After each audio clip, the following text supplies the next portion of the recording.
mhlambe ngingakafiki nje ngasemaphethelweni la ngitawukhuluma khona noma ngikubude kahle ngalengcikithi yaleli viki. Uma ngiyeva ukuthi niyaphuma niye emimangweni netikolwa nato kuthi nje mina lokhu ngingikhanyisile nginentshisekelo yekutfola something ngakhona ukuthi ngivele ngiconze lapha engungwini noma kukhwale kufuna ukuthi ngikwende nokuthi bobani abavumelekile neluhlelo lwakhona iprocess lekosa ngiyilandzele uma ngabe kukhwale ngidzinga kuyokwenda kuma-archives.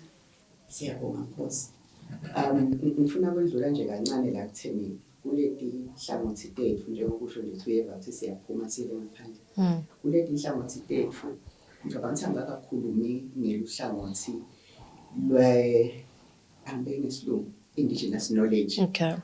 Lokusho ukuthi ngula sibuka khona umlando welwati lwethu lwemtsamo. Yes. So lapho ke siphuma khona ngaphandle kwalo kuyofundisa nje siyaphuma nathi siyolanza ngoba phela kusiko Nkosi ukuthi sathi konke.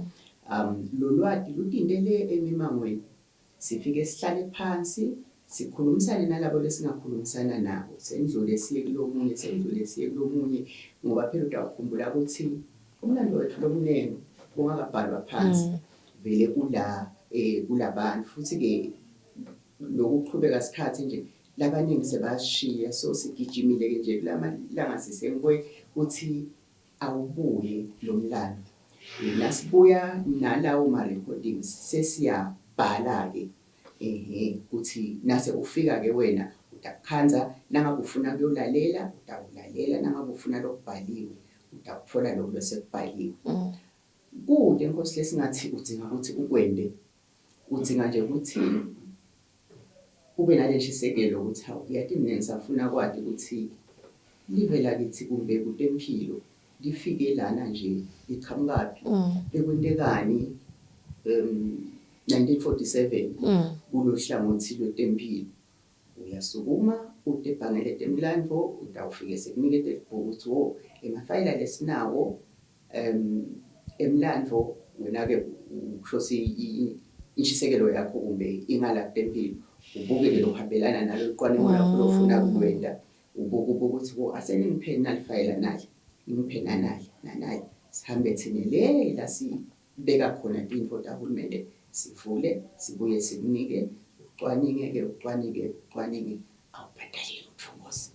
Ngicwaningela khona le ngoba wakufuna kucace encenye ngidawuhamba ngibheke ukuthi ndanginiketa leli fayela o lama documents ngihambe nawe ekhaya ngiyocwaninga bese ngiyabuyisa ngihamba kanjani lapho. Siyabonga Nkosi kumcoka vele kuthi sendlule lapho sitofika lapho khona sendalo mehluko ukuthi akusiyo i-library.